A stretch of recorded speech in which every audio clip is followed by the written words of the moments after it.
Non ha diviso il Consiglio regionale, dove caso più unico che raro la proposta di legge statale sulla videosorveglianza in asili e case di riposo è stata approvata quasi all'unanimità. 38 voti favorevoli e solo 2 astenuti. Dal Veneto arriva quindi la richiesta a Roma di monitorare con telecamere a circuito chiuso asili nido, scuole di infanzia e strutture di assistenza per anziani e disabili per far fronte alle crescenti denunce di maltrattamenti all'interno di questi luoghi. Chiediamo al Parlamento di chiudere questa importante partita, spiega il relatore della proposta di legge, il leghista Alberto Semenzato, per fermare una volta per tutte gli abusi nei confronti di quanti non possono difendersi.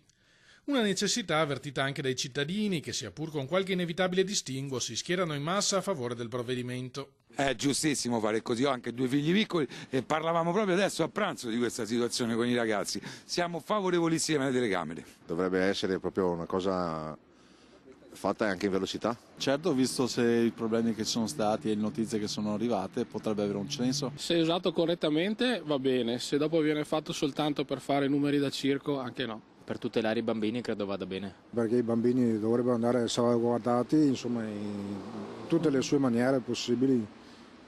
Sono ancora tenerini, bisogna educarli in maniera discreta, insomma. Credo che quando uno sa di essere osservato in qualche maniera ha la tendenza a comportarsi sicuramente in una maniera adeguata. Sono d'accordo, è una questione di sicurezza dei nostri figli e penso che sia una cosa che faccia piacere a tutte le famiglie, quindi approvo.